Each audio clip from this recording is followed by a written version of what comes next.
Ya Allah, pada petang ini saya akan sambung perbincangan kitab Syarah Aqidah Ahlus Sunnah ini pada muka surat 185, iaitu perkara yang ke-9. Perkara yang ke-9, muka surat 185. Asas-asas ibadat dalam Islam. Pilar-pilar itu dia dalam bahasa Indonesia lah. Kalau tengok yang Arab dia maksud di sini maknanya asas-asas ibadat dalam Islam. Itu maksudnya. Baik, Ahlus Sunnah. Jadi perbincangan dalam bab ini berkait dengan asas-asas ibadat dalam Islam. Mana sesuatu perbuatan itu boleh dikategorikan sebagai ibadat bila memenuhi asas ini. Bila memenuhi asas ini. Jadi perlu kita amati betul-betul lah.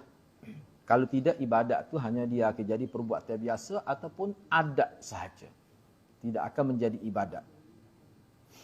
Baik, Ahlus Sunnah wal Jamaah sepakat bahawa manusia diciptakan oleh Allah Subhanahu wa taala untuk beribadat dengan memurnikan ketaatan kepadanya serta meneladani sunnah Nabi SAW.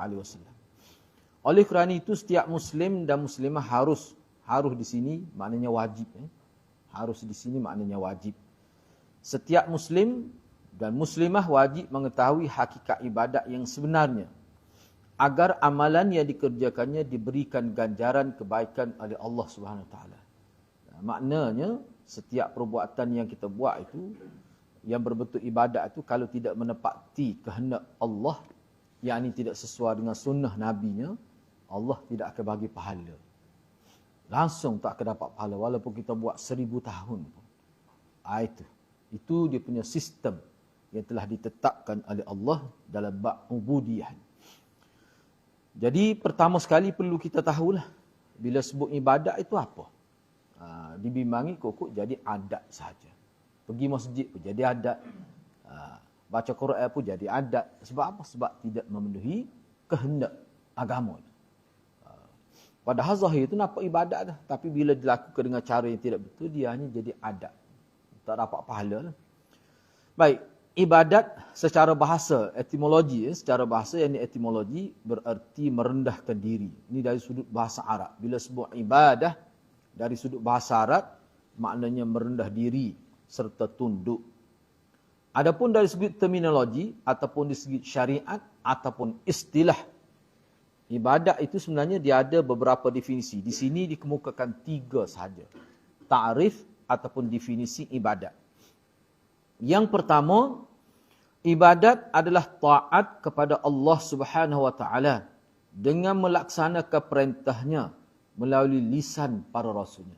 Jadi kita nak sembah Allah, nak taat kepada Allah, nak laksanakan segala titah perintah Allah itu, Allah tidak direct pada kita. Mana Allah tidak direct berbicara kepada kita, tapi dia melalui Rasul dia. Sebab tu setiap zaman ni ada Rasul, ada Nabi. Jadi penentuan orang ini jadi Nabi, orang ini jadi Rasul, itu hak mutlak Allah Subhanahu Wa Taala. Dan setiap Nabi dan Rasul yang Allah nanti, dia ada tanda dia. Dan dia ada bukti dia. Sama ada mukjizat hissiyah ataupun mukjizat maknawiyah. Kalau Nabi ni, dalam banyak-banyak Nabi daripada Nabi ada sampai ke, dia kata hak Nabi 124,000 tu sebenarnya dia hadis tu tidak kuat. Waktu tu kalau kita belajar dalam, kalau hak kitab di Darul Qawsat tu, mereka tahun pertama lagi ada dah sebut tu hadis tu. Dia tak kuat lah. Mana kita tak nak pegang sangat tu. Sebab 125,000 pada. Ini 124. Waktu tu tidak kuat lah. Mana tak sedut pegang sangat tu.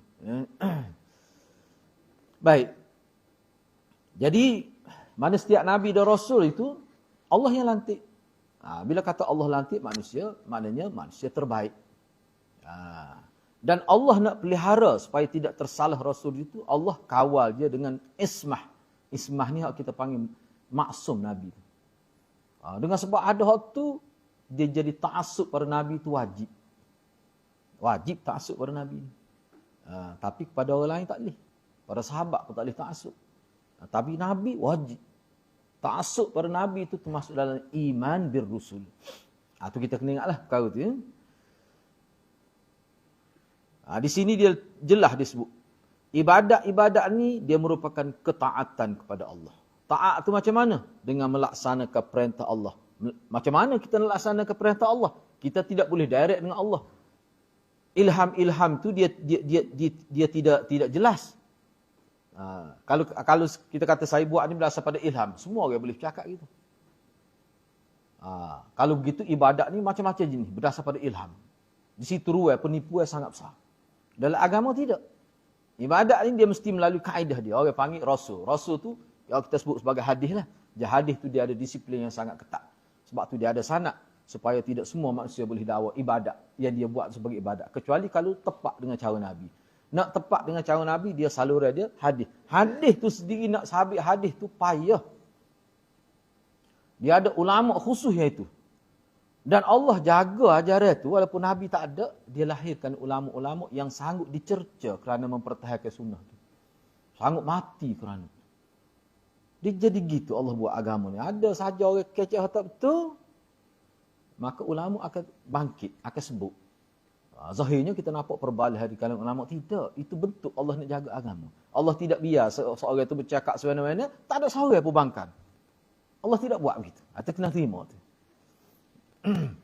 Banyaklah kelebihan yang ulama sebut. Pertama, antaranya Allah nak beri pahala kita. Bila kita sebut yang benar itu. Yang kedua ni saya sebut ringkas-ringkas. Yang kedua, ibadat ini, tarikh yang kedua, ibadat ni adalah merendahkan diri kepada Allah Azza wa Jal. Iaitu tingkatan tunduk yang paling tinggi disertai dengan rasa mahabbah, yakni cinta yang sangat tinggi kepada Allah sehingga mengatasi segala cinta-cinta yang lain. Itu maksudnya. Ini dia sebenarnya ada huraian dia lah akan datang ni. Yang ketiga, ibadat adalah sebutan. Ibadat ni satu kalimah, satu istilah yang mencakup seluruh apa yang dicintai dan diredai oleh Allah Azza wa Jal. Sama ada perbuatan itu berupa dalam bentuk ucapan, sama ada berupa ucapan atau perbuatan, sama ada yang zahir ataupun yang batin. Inilah definisi yang paling lengkap. Ini yang biasa saya sebutlah. Ini yang terbaik. Mana kita lakukan sesuatu yang Allah redha. Dan Allah ni dia tak akan redha kalau bercanggah dengan Nabi dia. Itu pula. In kuntum tuhibbunallah fattabi'uni yuhibbukumullah. Itu asas dia. Bukan ayat pengasih tu. Itu ayat ittiba' dia panggil. Itu dia panggil ayat ittiba'. Ayat mesti ikut Nabi. Baru dapat mardatillah itu. Waktu bahawa tak usah kira. Waktu bahawa ataupun ulama' berhaluan kiri ni kita tak kira. Waktu kita tak kini kita kira ni ulama' yang dipanggil warasatul anbiya' itu. Ini perkara ni sangat penting. Jadi sebenarnya hakikat sebenarnya hak kita mengaji nak cari redha Tuhan. Itu sebenarnya. Kita makan pun biar apa yang kita makan dapat redha Tuhan. Kita pakai pun nak biar boleh redha Tuhan. Naik kenderaan pun biar dapat redha Tuhan. Manakala kena dengan cara Nabi boleh selalu. Tu ya. Sebab tu dia letak Nabi ni asas dia untuk capai redha aku letak dah. Ni sebagai satu model. Laqad kana lakum fi Rasulillah uswatun hasanah liman kana yarjullaha wal yawmal akhir. Itu jelas tu. Sesiapa yang nak sesungguhnya pada diri Rasulullah. Bila sebut pada diri makna apa saja yang keluar daripada Rasulullah tu. Di situ ada kita panggil ikutan yang baik. Uswatun hasanah. Ni bagi orang yang nak temu Tuhan. Sebab tu ulama tanya ayat tu, temu Tuhan apa maksud? Kalau saya tanyalah kita semua ni, apa maksud liqa'u rabbih? Bertemu Tuhan. Kita nak kata macam mana? Mungkin kita kata bertemu Tuhan. Bertemu Tuhan ni maksudnya kita mendedahkan diri kita untuk diadili oleh Allah. Itu mengikut ulama. Itu maksud temu Tuhan. Jadi adili itu berdasar pada? Berdasar pada amalan kita. Amalan kita hak bila kita buat? Di dunia. Tu maksud temu Tuhan. Sebab tu dalam Quran ada kata takut temu Tuhan. Apa Tuhan ni jahat kau? Apa jadi takut? Orang kafir takut jumpa Tuhan. Apa Tuhan ni zalim kau? Tak. Takut tak adil lah. Keadilan Allah tu. Allah nak timbang amalan. Tu dia takut. Sebab kalau timbal tu berat balik hal jahat, maka umumnya sistem yang Allah buat neraka lah. Apa yang takut tu? Tu makna liqa'u rabbih. Bertemu Allah itu maksud dia. Baik. Kemudian dia buat. Jadi kena ingatlah yang ketiga tu, itu ta'arif yang paling lengkap. Baik. Ibadat itu sendiri terbahagi kepada, ni orang panggil hati. Ibadat hati. Ibadat lisan. Dan juga anggota badan. Hak ni kalau mengikut pembagian ulama seperti yang kita bincang dalam siri-siri sebelum ini, inilah yang dimaksudkan. Imam Syafi'i antara yang sebutlah. Kalau kita tanya dalam agama ni, orang panggil amalan ni ada berapa pembahagian? Sebab agama ni bila kita mengucap ni, iman hak kita kata asyhadu an la ilaha illallah wa asyhadu anna Muhammadan Rasulullah tu, itu makna amal. Kayak Imam Bukhari tu amal. Iman ni amal. Apa maksud amal? Kerja. Maknanya tidak mengucap saja Islam ni. Dia ada kerja kena buat. Dia tak boleh pisah tu. Jadi kalau gitu kerja tu berapa jenis? 3. Pertama sekali dia panggil kerja hati, amal hati. Kemudian yang keduanya amal lisani, amal lidah dalam bentuk ucap, cakap. Yang ketiganya amal jawarihi yang melibatkan anggota selain daripada lidah tu, lain-lain tu. Tu dia panggil amal jawarihi. Semua tu amalan tu mesti kita gerakkan dia untuk beribadat kepada Allah. Cuma di sini dia tambahlah. Ni perincian dia. Misalnya rasa khauf, takut. Ni kesan ibadat. Dia rasa takut. Takut kepada Allah.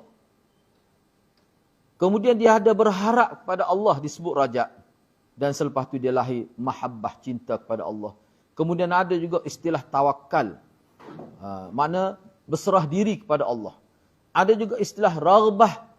Raghbah ni maknanya kita puas hati, kita senang hati dengan Allah SWT. Cinta, raghbah ni maknanya minat. Kalau bahasa Arab biasa makna raghbah ni minat. Senang hati. Rahbah ni takut. Raghbah ni senang hati. Dan rahbah takut. Ini semua, istilah-istilah ini semua dia berkait dengan qalb. Berkait dengan hati nurani manusia. Hak ni pun kena urus. Sebenarnya timbulnya khauf, raja, mahabbah, tawakal. Sebenarnya hak tepatnya tawakul.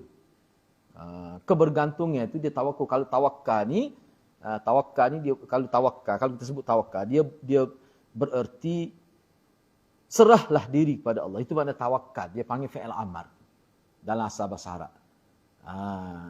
Kalau orang belajar bahasa Arab, dia berkata tawakkala ya tawakkalu, tawakkulan mutawakkilun mutawakkilun, tawakkal la tatawakkal, mutawakkilun tuwkila yutawakkalu. Tu dia punya wazan dia. Jadi makna tawakal tu asal makna berserah dirilah pada Allah. Tu asal makna. Jadi kalau kita nak terima dalam bentuk masdar, dia kena sebut tawakkul. Barulah makna ketergantungan. Tu asal dia. Tapi kalau kita guna tawakkul, orang pelik ni berapa nama pula ni dak. Buat Wahabi tak serupa orang sama dia tu dak. Dia kata gitulah pulaknya. Padahal tu betulnya. Tawakkul tu betul. Dia tawakal ni kalau kita mati tawakal, misalnya kita kata maknanya tawakal ni maksudnya apa ni? Berserahlah diri kepada Allah. Dia fa'il amal. Kalau tawakala makna telah berserah diri, ya. Itu. Tak apalah orang kita guna gitu. Orang kita guna, itu tak kira. Tu kalimah asalkan. Tapi bila disebut tawakal, makna serah diri pada Tuhan. Tapi kalau nak kira asalnya gitulah. Sebab khauf, raja, mahabbah, semua tu masdar. Kata terbitan. Sepatutnya tawakul. Rahbah, semua ni merupakan amal qalbiyah. Amal yang berkait dengan hati. Sedangkan tasbih, tahlil. Tasbih ni kita kata subhanallah. Tahlil, takbir, tahmid. Dan syukur dengan lisan dan hati adalah ibadat lisaniyah qalbiyah. Bila kita sebut tu dia berkait dengan hati juga tu. Subhanallah. Dia daripada hati juga tu. Mana di situ dia ada gabung dah lisan dengan qalbi. Sebab tu seseorang yang kata dengan lidah saja, hati dia tak sedar, tak boleh pahala. Orang panggil tidur, ngigar dia panggil. Kalau ngigar tak kait dengan hati tu. Hati tak boleh nak fikir tu. Kita dengar orang baca Quran kan, kerana dia mengigau. Nah, ada orang gitu. Jurnal ni siapa mengigau baca Quran. Tapi boleh pahala ke tak? Tak boleh. Sebab apa? Tak ada hati. Hak tu semata-mata lidah saja. Tak dikira sebagai amal yang disengajakan. Tidak melalui nawaitu tu. Tak boleh apa tu. Katakanlah dia cerai isteri dia masa tidur. Kuat tengok cerita. Katakanlah jadi ngega tu cerai bini. Aku cerai mu tak tiga. Seseh nera mula. Kata tak. Naling tegak bini dia. Ditanya ustaz. Kata tanya tok lelaki tu hak demo kata cerai. Mak tu lagu mana? Tok lelaki jawab ni. Bela tu kata. Maknanya tak khabar apa tu. Tak jadi apa tu suruh raya.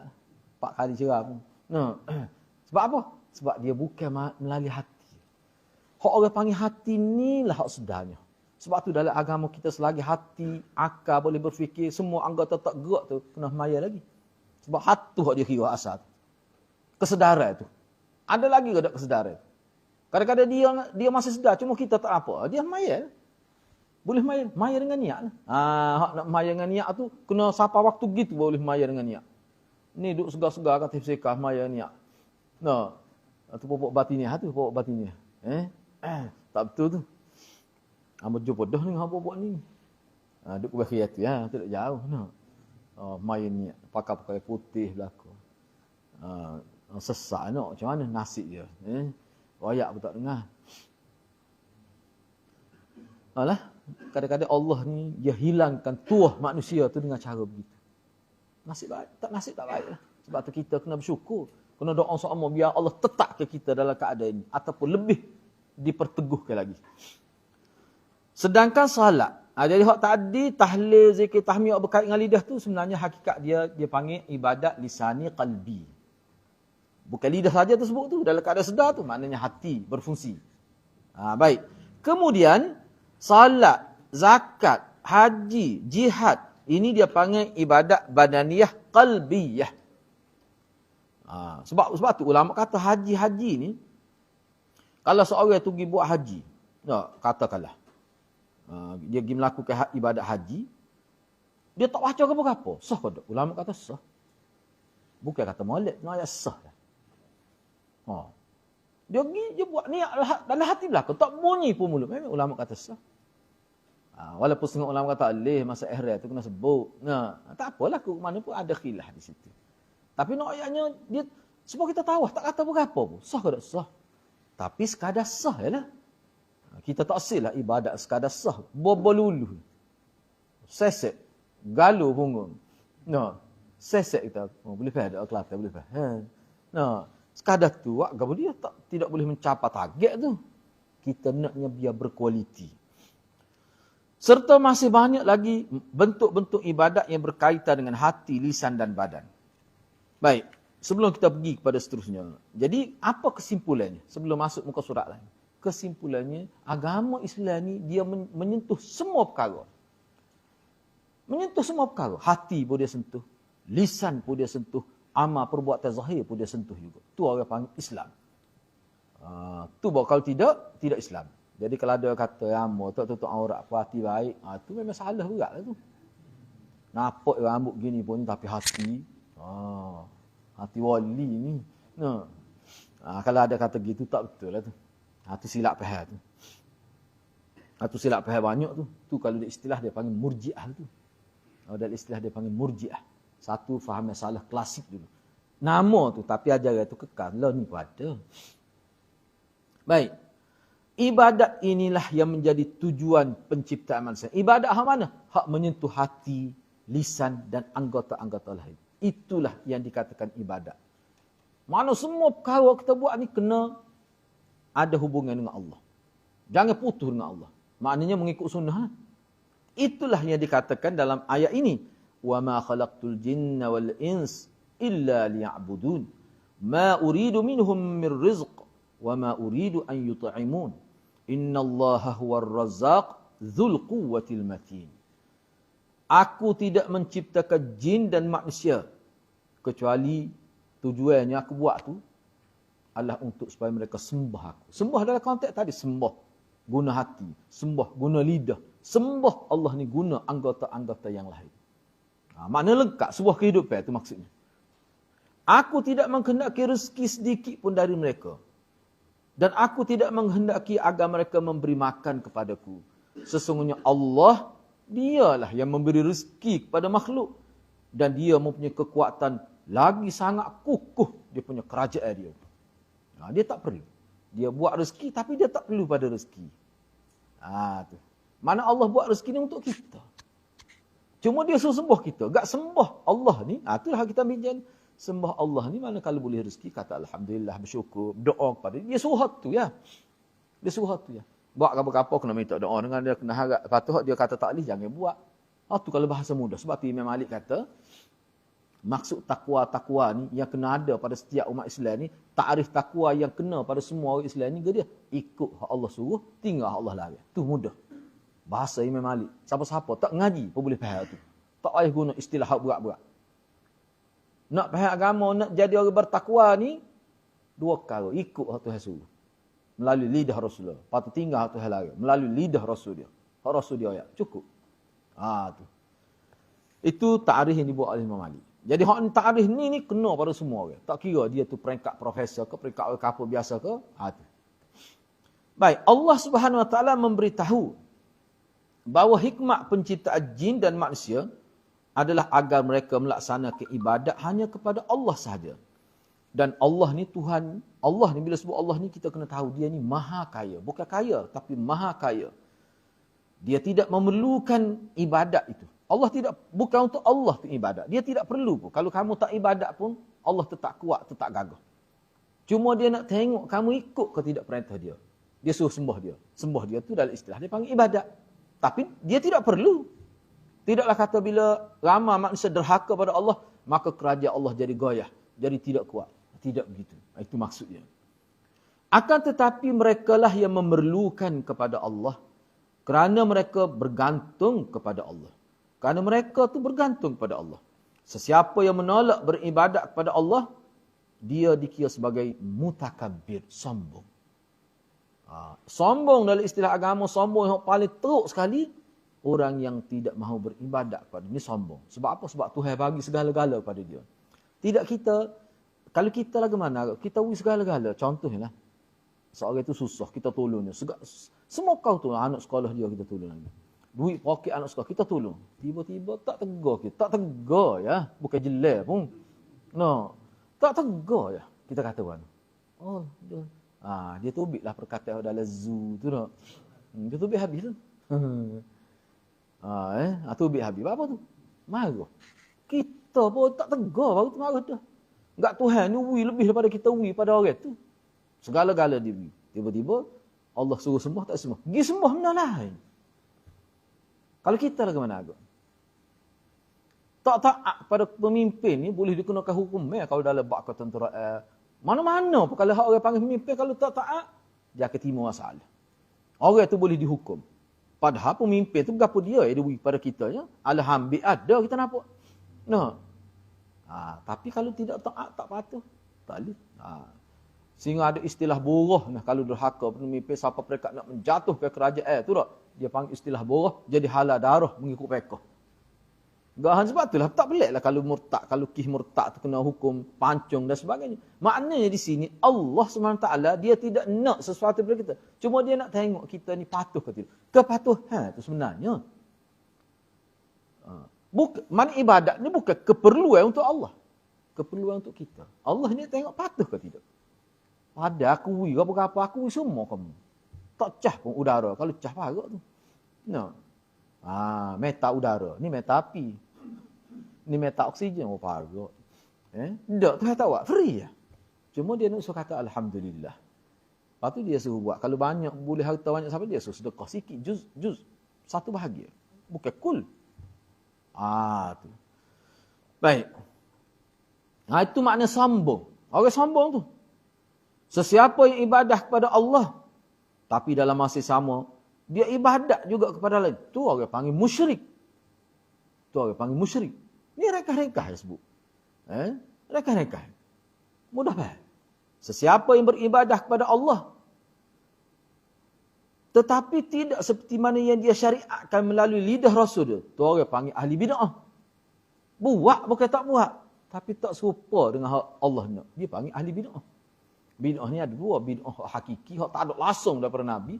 Selagi dia modify oleh Nabi. Itu dia panggil idhafiyah. Asalnya ada. Nabi buat gini. Tamu dia edisi baru ke dia tambah. Nak suruh nampak lebih grand lagi, dia kata lebih hebat lagi. Tu dia panggil ibadat idhafiyah. Hak tu paharai juga. Hak orang panggil ada asal, tapi banyak berlaku tambahan. Hak tu hak paling banyak berlaku dalam masyarakat kita. Hak tak ada asal langsung tu, orangnya tetap ke orang tak ada kita tu. Tapi hak jenis biasa hak tambah ni. Asalnya ada, dia tambah. Dia takut tambah.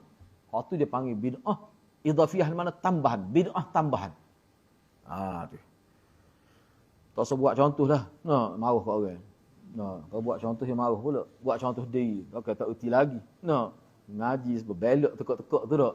Nak buat contoh bid'ah tak erti lagi. Buat benar. Tapi royak dia marah. Muslim ni mesti orang marah kat orang. Jadi fikir-fikir sendiri. Sebab itulah bagi saya, kita kena ngaji hak betul. Tu lah mana. Lepas tu di situlah kita jadi penanda arasnya. Mana tak serupa dengan Nabi. Jangan dibuat hal tu. Gitu ya. Gitu ya sebenarnya tujuan kita belajar nak tahu waktu tu. Jadi kata ja'al haq wa zahaqal batil, itu makna belajar hak benar, nampaklah hak batil tu. Dan bila kita pertahankan masing-masing pertahan hak benar, hak batil dia akan hilang gitu ya. Tapi apa jadi lambat hilang? Bukan kadang naik sebab ada orang yang mempertahankan. Hak orang panggil orang Islam juga. Nya pertahan cang ekor walaupun ekor tak ada. Siapa begitu sekali lemah kadang-kadang kita tengok. Dan sesiapa yang beribadat kepada Allah hanya dengan apa yang disyariatkannya, itulah orang panggil golongan muwahhid. Orang yang betul-betul jaga tauhid dia. Dia buat ni Allah suruh. Dalam konteks yang betul lah. Maksud dalam konteks yang betul. Ini tersebut dalam akidah tauhid. Jadi kena ingat itu asas dia. Sebab tu bagi saya lah. Mana dia begini, sebab itulah kadang setengah-setengah ulama. Tapi kadang-kadang bila ulama sebut ni, orang kata ulama ni ekstrim. Mana kadang-kadang ulama ni, bila dia tengok dalam kitab fiqh ada, tapi bercanggah dengan hadis. Dia kata tak betul ni. Dia kena kira hadis. Hak tu betul tu. Betul satu tu. Misalnya dalam kis. Misalnya dalam kis, saya ambil satu kibiar lah. Contohnya kita kata bak akikah. Akikah ni kan sabit ke tu. Cuba kita baca sedikit maklumat dia. Bagaimana bentuk pelaksanaan akikah? Ini saya ambil satu contoh. Telitah tu. Lain pada lagi cuma tu mudah kan. Nabi buat Nabi pada anak mana ada akikah juga tu. Daripada Nabi lah kita boleh faham akikah tu. Atau sahabat ni bukan mana setengah tu 20 nenek anak. Bukan nenek 20 nenek. Akikah ada berlaku. Betapa jelasnya cara akikah tu. Bila anak saudara Aisyah kan, lama nikah lewat boleh anak, dia kata nak melih utah. Maksud dia molek nak panggil orang ramai. Kalau kami ni kecil utah ni berapa kali ganda. Aisyah kata tak boleh. Niatmu tu aku tak sah, tapi akikah Nabi tak buat utah. Kambing. Tak tina apa kambing, jatuh apa kambing. Jatuh kena 2 ekor. Kalau kamu buat utah tak boleh pahala. Kalau nak melih utah juga, melih kambing dulu. Sesah dulu. Utah tu lain pula tu. Hak akikah, sesah akikah dulu. Tiba-tiba ada orang niat akikah tu pada daging korban macam mana? Niat pada hari nak sembelih korban tu tak? Niat akikah lagu mana? Dalam fiqh kata ada. Sebab tu masa saya belajar dulu Maulana kata, di sinilah kita tengok kita kena faham lah. Paling tidak kita boleh kata begini. Hak ulama kata tu bila ada kis, boleh ke tidak? Adalah, bukan semua ulama kata, ada disebut. Dia guna istilah harus. Harus. Bila kata harus ni bila ada kis. Ada orang yang buat gitu. Betul mana hukum tu? Harus. Bukan semua ulama terima tapi ada. Apa makna harus? Tak dasar. Apakah boleh pahala seperti sembelih kami? Tak ada seorang pun ulama kata gitu. Bahkan kalau tanya saya lari. Sebab apa? Sebab korban tu hari tu ya 3 hari tu ya. Akikah ni bila-bila masa boleh. Pukul 3 pagi boleh akikah ni. Dia tak ada waktu. Kenapa hal tu? Jadi kalau ulama-ulama yang berhaluan kanan ni, dia akan ikut tu. Dia akan ikut tu. Nampak nak guna istilah sangat tu tak? Ya? Kita pun serabut juga istilah tu. Ni ya, esok dak guna lah tu. Sekarang hari ni, kena dengar hari ni. Lepas tu tak lah. Hak sebenarnya ke dah? Sunnah. Hak tu hak sebenar. Ikut sunnah. Jangan buat positif. Setengah orang takut sunnah. Syaitan takut sunnah ni. Bila sebut sunnah, takut sunnah ni syaitan. Hadirat. Kita ni siapa bila kita duk nak takut kat orang, no. Tu saya kadang-kadang lemah juga. Buat hak Nabi suruh. Hak jelas kita duk ngaji tu buat tu. Siapa bila kita nak pelera pada manusia siapa bila? Jadi buat hal tu. Maknanya kita dalam pemahaman yang betul lah. Maksud saya dalam pemahaman itu. Jangan pula kita tengok. Sebab ada setengah perkara tu. Dia kena tengok pandangan ulama' lah. Ulama' yang diiktiraf dalam dunia Islam. Yang diperakui baik dia tu. Kena tengok dia. Ada juga setengah-setengah tu. Nabi buat gini. Tapi sahabat sendiri pun ada tak buat. Ada juga. Sebab apa tu? Sebab sahabat faham maksud Nabi tu. Sebab tu Imam Syafi'i, dia akan rujuk ke sahabat kalau dia rasa tak jelas sesuatu. Sebab sahabat ni paling faham. Dan diiktiraf tak sesak ikut dia. Siapa kata? Nabi kata. Quran apa kata? Sebab itulah ulama-ulama, seperti saya sebut sama ni. Khatib Baghdadi tu. Dia kata tak ada pun sebenarnya hadis sahih. Kata sahabat buat ni, sahabat ni menyanggahi Nabi secara hakikat. Tak ada. Sebab tu kalau sahabat ada buat atau serupa Nabi, ulama berhalal. Makna sahabat dia ijtihad, dia faham Nabi buat tu. Makna dia ikut Nabi juga. Hakikat sebenarnya. Sebab tu dia ada istilah kalau kita belajar, amalan sahabat ni ada amalan yang bersifat peribadi dia. Seperti Ibnu Mas'ud kita sebut kan. Kenapa dia semaya, dia letak tangan tasbih gitu ketika rokok tu. Sebab dia kata, aku tengok sendiri. Nabi buat gitu. Padahal ulama kata selepas tu sudah dimasukkan dengan hadis Sa'id tu. Tapi boleh jadi, setengah ulama kata, misalnya Imam Nawawi, boleh jadi Ibnu Mas'ud dia tak tahu ada hadis tu. Sebab sahabat bukan tahu semua perkara. Tu kita kena faham. Jadi makna Ibnu Mas'ud tadi, dia ikut Nabi. Dia ikut Nabi. Itu antara sebab khilaf. Makna tak ada lah kalau ikut ulama, tak ada lah sahabat ni dia buat semata-mata ikut akal dia. Sehingga jadi bercara Nabi. Tak ada. Kalau ada hadis itu, maudhu' hadis itu. Siapa begitu ulama kita kata. Kita kena faham tu. Baik. Bahagian B tu tu. Asas-asas ubudiah yang benar. Sesungguhnya ibadat itu berdasar pada 3 asas. Pertama sekali hub, khauf dan raja. Dia pembahagian lain lah pula ni. Rasa cinta harus tu gapo dia tak tahu lah tu tak. Bahasa Indonesia gapo dia ni? Saya tengok ni pun saya tanda begini. Apa? Diikuti. Diiringi. Irsal. Mana rasa cinta harus diiringi, makna seiring tu. Rasa cinta harus diiringi dengan rasa rendah diri. Hak ni lah sebenarnya dia kata ilmu tasawuf. Hak ni lah hak Nabi ajar ni dah lah. Cuma dalam agama, dalam konteks hadis dia panggil tazkiyatun nafs. Sepatutnya kita popularkan hak tu. Jangan duk popularkan kalau kita kata tasawuf itu istilah baru dah banyak tercemar tu. Sebenarnya hak tazkiyatun nafs. Tu dalam Quran adalah hadis bu. Misalnya rasa cinta, hub tu. Harus diiringi dengan rasa rendah diri. Dia tak boleh terpisah bila kata cinta tiba-tiba tak ada rasa rendah diri kepada Allah. Cinta kepada Allah. Tadi kan rendah diri tu dia sebut dah sombong tu. Ingat atas ni. Orang yang cuba tengok tu. Sesiapa yang tolak tak mahu beribadat kepada Allah tu sombong. Dah kita cinta kepada Allah, kena ikutlah, kena tunduklah. Tunduk siapa rapat dahi sama dengan kaki tu kita salat tu. Sebab tu ulama kata tak boleh. Kecuali pokok tarikat je hak sujud kaki tu dia. Islam tak boleh gitu. Sehingga bila Allah suruh malaikat termasuk iblis syaitan tunduk sujud pada Nabi Adam, hak tu ulama kata untuk itu saja. Dan hak tu dia panggil sujud takrim, bukan sujud ibadat. Hak tu sebab Allah suruh. Maknanya sujud tu atas perintah Allah. Tapi hak lain tak boleh. Sebab tu Nabi kata kalau boleh sujud pada manusia ibu bapa lah paling. Kalau boleh. Tapi tak boleh. Tiba-tiba sujud. Lepas tu dia tahu lah hadis-hadis ada. Sengok Allah apa agak sengerti. Berhina lah hadis-hadis. Hak jenis da'ih ni. Dia pelik pun ni. Kita lemah juga. Dia lah masa saya belajar malam ni kata tengok ni. Hadis-hadis gini. Lemah-lemah saja. Tapi bobok ni dia titik air mulut. Tengok hadis lemah tu kita pelik. Hak sahih-sahih. Hak segar-segar dia tak mau. Apa jadi lagu tu? Kena menyakit tu. Bahaya penyakit ni. Lepas tu kita tengok kecek ngapur. Sehari dua ni kan memang nampak nana. Siapa dia kata pada diri sendiri? Kira. Gila. Tak tahu dia jadi mana apa. Bimbang yuk kita jadi gitu. Takut mari zauk jununi, zauk gila tu. Takut mari hal tu ya. Jangan ada ni pengalaman saya duk baca buku pokok ni kadang-kadang bogel pada. Dalam kitab hanya bogel. Kononnya kembali pada fitrah supaya kecil. Tu budak kecil tu. Ni tua mana puluh zauk nak apa lagi nyo. Lanya bogel. Tengok dalam kitab pokok dia siapa. Tapi pokok dia kata mana? Tutup dia kalau siapa tak tu dia dengan Tuhan tu. Mana syariat pun tak boleh kita nak guna untuk dia. Tengok tu. Sesak siapa tahu tu. Tak boleh nak hukum dia mendedah aurat. Sebab dia duk ala lain tu. Dia panggil itulah zauk. Lepas tu dia ada istilah lain lagi tu. Perasaan dia. Sebiji seperti ada dalam YouTube. Sebiji.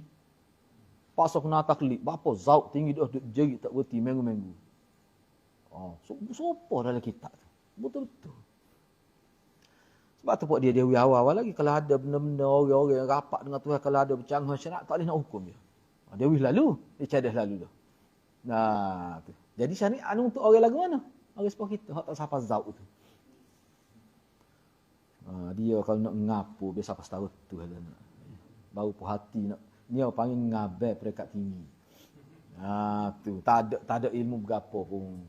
Agama Islam ni adalah agama yang bermaruah. Agama Islam ni agama yang bermaruah. Dia tidak jadi bodoh. Dia tidak jadi macam orang yang tidak siomen. Tidak gitu agama.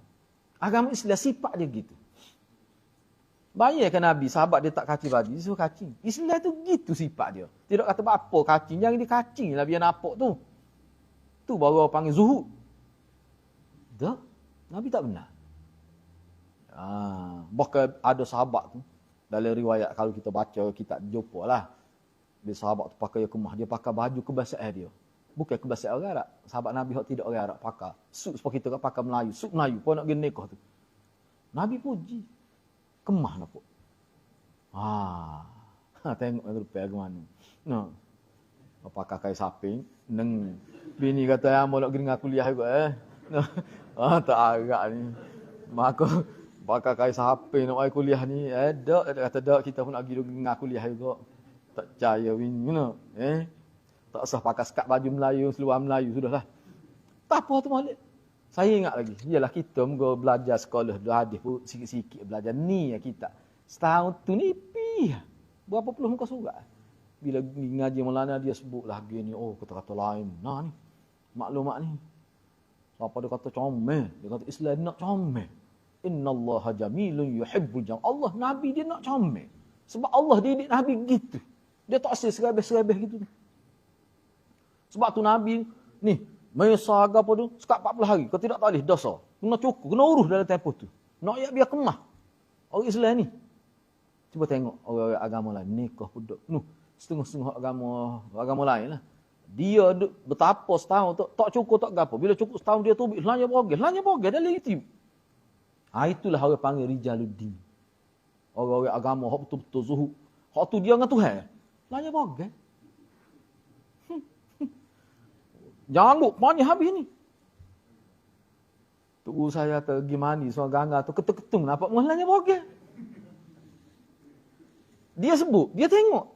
Tapi dalam YouTube ada tu. Boleh tengok sendiri. Puak dia pakai ramah-ramah gitu, ni tunggu kita. Tak ada sungguh tu. Tapi waktu pakai kepelakat lagi, kilah rapat macam ni, nampak pak. Duduk isap okok atas member. Ali ni. Tu kononnya itulah dia panggil wali majzub. Allahu akbar, ada lemah tengok. Enggak. Gitulah boleh ayatnya tengok sendirilah. Sebab tu kalau lak orang yang ada kuasa dia lak dosa besar dunia akhirat. Dosa besar. Kita ni main sebut gini lah. Orang ada kuasa tak boleh. Tak kira siapa dia tu. Tak kira dia mau comel tahu mana muka pun. Tapi kalau duduk dia, awak tak erti lah. Orang sesak ramai mana. Nak tahu boleh. Dia begini lah dia tak. Mudah zaman sekarang ni. Dia buat salah bila ada orang tegur penyokong dia tu berkebuk. Dia sokong dia. Maknanya orang sudah terkena, faham tu sudah ramai. Kita boleh tahu. Walaupun tak ada depan kita. Tengok dalam follower dia tu lah. Orang duk ikuti dia tu. Berapa? Kalau dia kuliah 4K main-main. Kita 4 juga cuma tidak K. Boleh tengok sendiri. Sebab tu bimbang sebenarnya, bimbang. Kalau kita tengok, dalam setiap ibadat harus terkumpul unsur-unsur ini. Dan sedangkan khauf harus diiringi dengan raja. Bila kata takut, mula-mula cinta. Kemudian diiringi dengan rasa rendah diri. Khauf takut. Bila takut dia ada pula rajak. Rajak ni maknanya pengharapan. Berharap pada Allah. Orang Islam dia kena gitu. Kena harap. Bila kita beribadat, kita harap Allah terima. Tu ya doa tu dan berharap. Minta biar Allah terima. Dan bila kita buat ibadat, nak pula. Hak Allah janjikan syurga. Minta nak. Berserta dengan nak tu dia iringi kuat ibadat. Itu maksud dia. Baik, cuba kita tengok dalam ayat ni. Ni sifat orang beriman sungguh. Hak ibadat dia betul sifat dia. Yuhibbuhum wa yuhibbunah. Dia cinta kepada mereka. Dia tu maksudnya Allah. Wa yuhibbunah, dan mereka cinta kepadanya, yakni Allah. Tu. Ini orang panggil mendapat mahabbatullah. Ayat seterusnya, suratul Baqarah, walladzina amanu asyaddu hubban. Orang beriman sungguh, dia lebih cinta kepada Allah. Bukan sebab Allah izinkan kita cinta kepada yang lain. Kita cinta pada ibu bapa, kepada anak, pada isteri, pada suami. Boleh. Tapi Allah tu mesti asyaddu hubban. Lebih cinta. Jadi ulama bincang, sini dia tidak sebutlah dengan terang lah. Maksud asyaddu hubban tu apa? Kalau bertembung cinta, kalau bertembung kehendak Allah dengan kehendak kita, ataupun kehendak orang yang kita sayangi, kita rela korban ke hak tu. Kita akan ambil hak Allah tu. Tu makna cinta kita lebih pada Allah. Itu maksud dia. Baik. Ayat 90 suratul Anbiya. Innahum kanu yusari'una fil khairat wa yad'unana raghaban wa rahaba wa kanu lana khashi'in. Sesungguhnya mereka selalu bersegera. Mereka ni siapa? Orang beriman. Hak ada sifat-sifat tadi. Mereka ni selalu bersegera dalam mengerjakan kebaikan. Dan mereka berdoa kepada kami dengan penuh harap dan cemas. Takut. Harap dan takut. Harap Allah terima. Takut Allah tak terima. Ada serentak berlaku tu. Dan mereka orang-orang yang khusyuk pada kami. Hati tu khusyuk, mana takut. Ingat pada Allah. Banyak ingat dengan tidak tu. Tu makna khusyuk dia. Sebab tu ulama kata khusyuk ni dia berkait dengan hati. Khuduk ni dia berkait dengan anggota zahir. Sebahagian salaf mengatakan. Sebahagian salaf. Dia tidak sebut siapa. Sesiapa yang beribadat kepada Allah hanya dengan rasa cinta. Tapi tidak menepati kehendak Allah. Tidak ikut sunnah Rasulullah. Hidup dia tidak terbentuk. Tapi dia kata cinta. Itu orang zindik. Zindik sini maknanya sebenarnya munafik lah. Cuba tengok. Zindik adalah munafik, sesat dan mulhid. Kita cinta Rasul. Tapi buat tak serupa dengan Rasul. Geria tahu panggil gitu. Habis duit banyak ketemu. Buat program. Ini yang saya dapat maklumat ni. Jangan ayat kau lah rahsia ni. Dia kata kita akan buat setiap maulid. Maulid yang kita akan buat setiap kawasan. Dia akan buat. Dia sudah bincang sekarang. Buat apa tu? Nak lawan dan nak lawan. Jadi pok kita ni tak buat tu. Sebab itulah bagi saya ni. Tapi dah ada kedengaran dah sebenarnya. Ada pihak tertentu yang juga ada kuasa lah, dia kata memang perlu. Sekata lama dekat kita sebut. Perlu pengajian hadis diaktifkan di setiap tempat dengan serius. Sebagai contoh. Pengajian hadis ni maksud gini. Bukan hak antara maghrib dengan isya. Hak tugi bila-bila nak tunggu isya ya. Hak pengajian subuh ni 1 jam, 1 jam setengah dengar ada kitab, berdaftar, ambil kedatangan tu. Pemilihan waktu, program tu kena buat. Di masjid-masjid kita kata yang strategik, mungkin surah-surah mungkin nak buat tu, pengurusan tu mungkin. Ni bagi masjid yang boleh. Misal masjid besar, buat khusus. Dia begini ya, contoh kalau kita sebut Masjid London. Tu perancangan dulu. Tapi tak kesampaian. Tak siap tempat, kita pun berhenti. Maksudnya apa tu? Dia di London dulu. Dia ada surah tu, 7 surah. Tak saya. Kita sudah rancang dah. Kalau kita nak buat program, kita buat di sini. Jadi pihak surah tu sebagai ejen untuk tarik masyarakat. Jadi kita gabung. Cuma buat satu tempat. Jadi jimat kos. Buat pengajian sebab kita buat malah Ustaz ni hidup itulah ni. Itu asal tu. Itu salah satu tu sebagai pemula. Mana ilmu-ilmu yang di universiti kita turunkan ke peringkat kita kata kampung-kampung. Ingat orang kampung di bodoh tak boleh terima ilmu tu ke? Orang kampung cerdik-cerdik. Ya. Kadang-kadang nak kena juga gitu tak. Tapi alhamdulillah tak siapa ke tahap tu. Kau tidak jadi podia juga. Tapi gerai juga kadang-kadang. Orang kapun cerdik. Bukan bodoh. Tapi kadang-kadang jadi gitu. Ada orang-orang gini. Atau setengah-setengah tokoh-tokoh kata ini projek memperbodohkan umat. Kita nak memandaikan umat itu. Bui dia ngaji. Biar betul. Dia ngaji sungguh lah. Ada kata Bukhari itu Allah banyak 7,000. Bui ngaji 40. Habis 40 rehat sebulan. Lepas tu sama pula 40 hadis. Nak sampai ke mati yang cukup 7,000 tu. Jangan we susah ni. 70,000. 7,000 dia Allah. Umur kita 70 dah. Dia tak nak ngaji 7,000 hadis pula. Tak usah we 40. Dia 40 tak apa. Dia 40 sikit. Lah habis 40, kita rehat seminggu. Gunalah istilah semesta. Kok nak guna dia pun. Kita ngaji semester pertama 40. Semester kedua 40 pula. Dia tak khabar je 80 dah. Nah, lagu tu ya ada-ada. Nak suruh ngaji. Kalau tanya orang kata duduk ngaji masjid ni, habis dah dia punya Riyadhus Shalihin tu. Tak tahu mana ada. Tu suka tap paling hebat tu dibuat oleh Imam Nawawi. Tak ada lebih dari setakat saya tahulah. Duk tengok-tengok kitab pun tu memang cukup bagus tu. Boleh faham tu boleh jadi sunnah sengati tu. Ahli sunnah sungguh tu. Cuba perhati molek tajuk-tajuk dia tu. Bak sabar, bergantung dengan Tuhan, takut. Ada belakang tu. Ada belakang tu. Bagi saya hak terbaik sekarang ni raja hak rekahnya hak tu Syekh Id Al-Hilali tu. Tu bagus. Lepas tu kalau hak detail sikit Syekh Uthaymin. Tapi orang tak sil bunyi nama tu. Padahal dia molek tu. Bagus ni. Apa tak sil tu? Sebab bercanggah dengan amalan syaitan ni. Tu tak sil tu. Gitu saja. Jadi sepatut kena buat lah tu. Masyarakat ni faham apa itu orang panggil sunnah tu apa dia. Biar dia faham molek. Ngajar sungguh lah. Banyak ke katalah mudah ya kita sudah buat dah dulu perkiraan tu. Misalnya kita kata dalam satu qaryah tu ada berapa? Misalnya kalau 1,200 buah dululah masa 2016. Saya berhenti 1,200 buah rumah. Dan kita belum masuk ke beberapa buah rumah yang sudah dibuat pada waktu itu. Kita kira lalu dah. Target kita dengan 1,200 tu berapa orang? Orang tua berapa orang? Kita ambil lagi. Mana kalau kita boleh ambil daripada sejumlah itu dalam satu qaryah 40 orang aja hak jenis hakka ni kita kata. Hak ngaji sungguh istiqamah ni. Cuba bayangkan orang ni dia akan menjadi ejen sunnah secara tidak langsung. Tapi perlu tenaga ramai. Itu. Tapi ialah perkara tu jadi bila ruang itu tidak diisi jadi kekosongan. Hak tu yang jadi masuk ajaran haluan kiri tu. Sekarang ni tu sebut tu. Tu. Jadi gitu sebenarnya. Bagi saya gitu ya. Baik. Tu dia panggil zindik. Cuba tengok zindik. Zindik adalah orang munafik, sesak dan mulhid.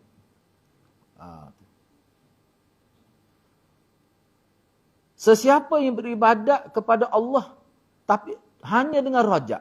Dengan rajak, harapkan saja. Buat dak.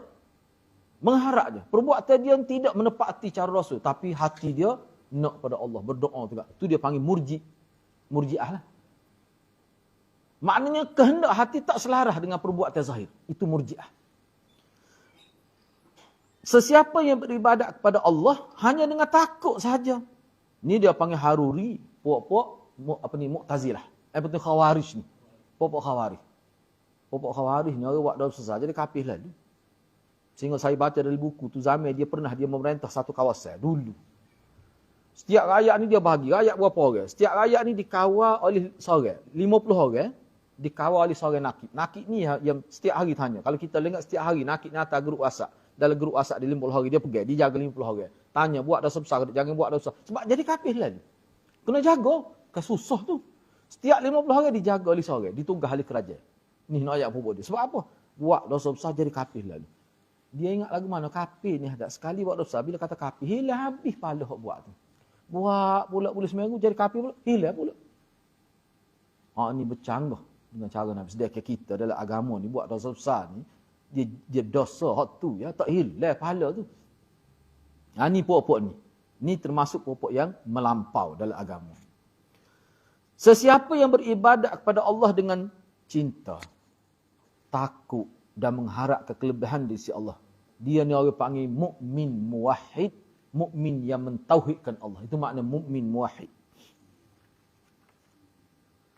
Baik, saya ambil sedikit lagi ringkas saja ni. Saya tidak sempat semuanya. Syarat diterima ibadat. Ibadat kita ni kalau tak menepati syarat dia, Allah tak terima. Ibadat adalah perkara tauqifiyah. Kena perhati ni. Tauqifiyah. Apa makna tauqifiyah? Iaitu tidak ada suatu bentuk ibadat yang disyariatkan kecuali berdasarkan Al-Quran dan As-Sunnah. Bila kata-kata ibadat, mesti ada Al-Quran ataupun ada Sunnah. Dia tak boleh buat sendiri ibadat. Tak boleh fikir-fikir kita rasa molek pun kita buat. Tak boleh gitu ibadat. Tak jadi. Kalau buat pun tak jadi. Tauqifi ni kalau saya terima bahasa mudah, terhenti. Ibadat tu dia terhenti dengan kalau dia ada dalam Quran dan hadis. Kalau tidak, tak boleh buat. Apa yang tidak disyariatkan berarti bid'ah mardudah yang tertolak. Sebagaimana Nabi bersabda, "Man 'amila 'amala laisa 'alaihi amruna fahuwa raddun." Sesiapa yang melakukan mana-mana amalan yang tidak ada tuntutan daripada kami, tidak termasuk dalam urusan kami, Nabi kata, fahuwa raddun, tertolak. Ni ahli bid'ah pun ingat hadis ni. Agar bisa boleh diterima, ibadat disyariatkan harus benar. Dan ibadat itu tidak dikira benar kecuali dengan adanya dua syarat. Orang panggil ibadat tu jadi, dikira benar, diberi pahala, dapat ganjaran, dapat segala tawaran baik daripada Allah kalau ada dua perkara. Pertama sekali ikhlas, tu asas dia. Yang kedua ittiba'. Hak dia buat tu dalam konteks ikut Nabi. Bila kata ikut Nabi, maknanya kena ada lah dasar itu. Kena ada lah contoh daripada Nabi tu.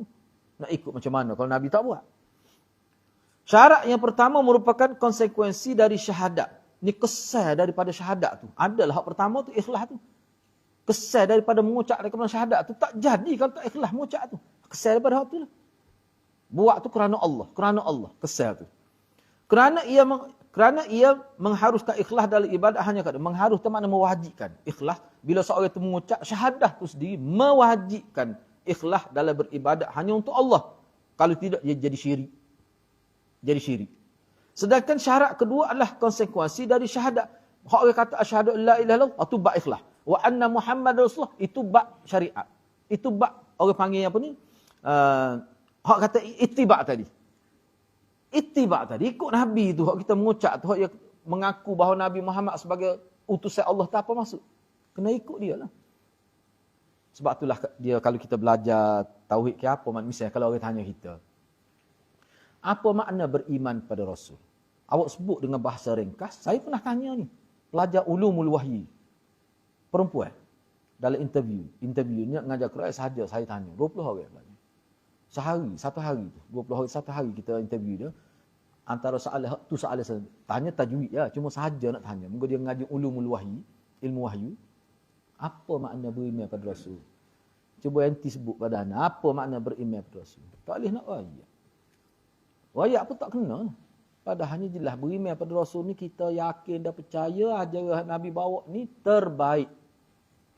Dan dia dari Allah. Walaupun bunyi ghufranak sahaja. Keluar dari bilik air, ghufranak sahaja. Tapi hak tu daripada Nabi. Kita kena buat tu. Walaupun satu patah kata sebab dia daripada Nabi, hak tu lah wasilah kita untuk dekat pada Allah. Tu orang panggil beriman dengan Rasul gitu. Baik, saya ambil sedikit lagi. Cuba tengok lagi di sini. Kerana ia menuntut, bila kita kata Muhammad ni Rasulullah, kata-kata itu dari segi iqtida. Kalau dalam kitab ada yang panggil iqtida. Kehendak daripada kata nak kita iktikad Nabi itu pesuruh Allah, kita terima dengan iman. Kehendak kata-kata itu adalah wajib taat pada Rasul. Mengikuti syariatnya. Meninggalkan bid'ah atau ibadat-ibadat yang diada-adakan. Imam Ghazali kata bid'ah ni apa? Bid'ah ni diharam. Masuk neraka buat bid'ah ni apa? Sebab dia merubah rupa agama. Jadi lagu lain agama tu. Allah hadirat, cuba tengok dalam internet tu lah. Dalam telefon cuba tengok lagu mana orang-orang Islam tu. Cuba tengok dia setengah-setengah duduk zikir, tahlil sampai jadi kaki pak atas, kepala pak bawah, muslim gak pegasing. Kadang-kadang bangun kejut kita. Orang duduk tepi dia duduk gini. Meh pun buat sing tu. Buat ke dia tu? Zikir tu. Oh, kita kata kita main boxing tak ketemu. Awak tak sapa makam. Mudah dia jawabnya. Orang lagu ni perlu dimakamkan cepat-cepat dia. Kalau tidak jadi masalah pada umat. Oh, bahaya sungguh. Hak tu orang Islam tu. Orang Islam tu. Bapa. Jadi kalau tepat tu orang Melayu kita kecek kita boleh faham tu asal Melayu. Kalau lek tu jadi gitu tu. Dah ada dah tempat ni pun sebenarnya sini pada dah dalam internet ada dah cuma tidak jadi muslim tetapi cabut serban dah. Allah cabut serban. Patut kocok tu ya.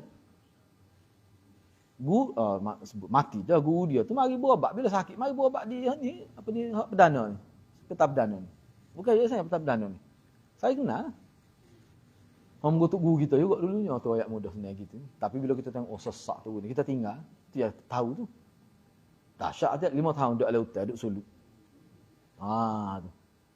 Baik. Jadi kalau kita perhatikan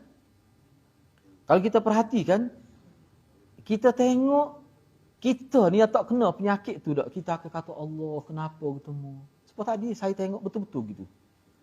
Sebab ada seorang budak kecek dari tu ni, budak gapo nama tak tahu dia, budak tu kecek tu. Tengok dia kata lagu mana. Dia kata apa ni tak percaya pada yaqazah. Mu kena kau Nabi siapa tengok. Cuba perhati molek kata-kata dia. Makna dia bagi dia yaqazah ni seolah macam iman. Mu kena kau Nabi siapa? Waktu cuba tengok dia kecek dia. Mana orang yang tak percaya qazah dan tidak percaya mana orang yang jauh daripada Nabi, jauh daripada Allah. Salah begitu gambar dia. Baik. Kalau siapa tahap tu bercakap tu dah, dia sudah pergi sangat dalam dia tu dalam ajar itu. Dalam benar tu dia gitu. Patut baca hadis dalam Bukhari. Man ra'ani fil manam fasayarani yaqazatan. Duk baca hadis tu dulu. Tengoklah ulama hurah lagu mana hadis tu. Hafiz Ibn kata hadis tu Nabi nak ayatnya siapa dia mimpi jumpa aku, dia akan jumpa sungguh aku masa hidup ni. Tu cerita dalam Nabi. Dia akan jumpa aku masa hidup. Memang ada pun sahabat mimpi jumpa Nabi, lepas tu dia jumpa sungguh. Jumpa bila? Ketika Nabi tak mati lagi. Tu maksud hadis tu. Sebab tu kalau kita belajar hadis, perawi-perawi hadis ni dia akan sebut dia ni pernah mimpi jumpa Nabi dan dia jumpa sungguh. Memang ada pun. Lepas tu kalau kita kena fikir gini mudah, agama ni mudah. Agama ni dia nyata. Dia bukan kata dia tak ada unsur orang boleh nipu. Kalau kita kata boleh jumpa Nabi dak, semua orang boleh dakwa. Mana bukti jumpa Nabi? Kalau kita kata, malah saya mimpi jumpa Nabi. Mimpi Nabi ayat saya, dia kata jangan percaya kau tok guru tu. Lepas tu nak kata orang ni. Bakal saya mimpi jumpa Nabi, Nabi kata sekolah tu sesak tu. Lepas tu, lagu mana dia? Kalau dia kata, lepas tu esok, lusa, dia kata, saya mimpi malam. Nabi kata, Nabi tak kata gitu. Kelucu tu agama tu. Lepas tu, lusa, tolak tu, ada orang mimpi lusa, tolak dia. Saya mimpi malam. Nabi kata, tak benar dia ayat. Tuling, tu selagi tu tak. Kalau tu mimpi pula. Nabi kata, sebenarnya dia ayat. Agama kalau aku tu. Kalau dia mimpi, jadi gitu. Lepas tu dia kata, tak boleh. Kena saya yang mimpi. Awak tak boleh mimpi. Lagu tu kah? Orang panggil agama. Kita berkata, apa tak boleh? Mimpi bukan hak dalam suara. Tak katong apa gitu. Lebih pada katong agama. Sebab tu agama tak. Itulah ulama kata, laulal isna' laqala man sya'ama. Kalau tidak melalui sanad maklumat tu, semua orang boleh kecek. Mimpi ni bagi orang boleh kata. Enggak orang hak jenis nipu. Bon nak kata dia mimpi jumpa Nabi. Pelik apanya? Hak nipu sama dah. Bon nak nipu hak tu pelik apanya? Lepas tu dia nipu acak kali. Dia kata tapi tak ada bekak batas pakai. Tak ada sakit tubuh ke apa. Cuba tengok. Maknanya hadiah kita hidup ni. Mak orang panggil nak kecek agama. Maklumat dia terkena gitu. Tak boleh hasah pada mimpi. Kalau mimpi semua boleh kata. Sebab tu, cuba bayangkanlah. Tapi orang bila kena penyakit ni kan, tuk dia mimpi. Tuk dia mimpi jumpa Nabi. Nabi bui satu selawat. Dia panggil selawat Al-Fatih. Selawat Al-Fatih dalam tarikat Tijaniyah. Selawat tu, kalau baca selawat tu, sekali baca, mimpi mula-mula, sekali baca menyamai 30 juzuk Al-Quran. Pahala dia. Duk tak lama, mimpi pula. Mimpi kali kedua, Nabi kata menyamai 9 kali baca Quran. Lama mimpi pula. Nabi kata sekali baca boleh 70 kali baca Quran. Lepas tu kalau anak lah kata, oh gitu kita pun mikir. Kita pun kira dah esok aku nak ayat gitu juga. Oh, lusa kita kata anak mimpi. Tapi Nabi tak wihak tu. Nabi kata ada lagi yang lebih hebat daripada hak tu. Nabi ayat saya sendiri. Ya qazatan. Mula-mula mimpi. Lepas tu Nabi tak puas hati. Nabi mari jumpa sendiri. Nabi mari madrasah saya. Ayat saya. Gini-gini. Lepas tu dia nak kata mana? Dia nak kata mana? Dia nak kata mana? Dia mau mimpi, kawin mimpi. Bahkan Nabi kata ada lagi yang lebih baik daripada hal tu. Nabi ayat kita pun cerita. Kita ambil mana-mana. Tak apa pun nak nipu. Kita pun ayat dia. Nah, nak kata lagi mana? Dia kata awak tak sapa makam. Awak tahu mana? Saya sapa makam. Saya nak cari ke mana? Sebab dulu, bila sapa makam tu bila? Hari Jumaat lepas.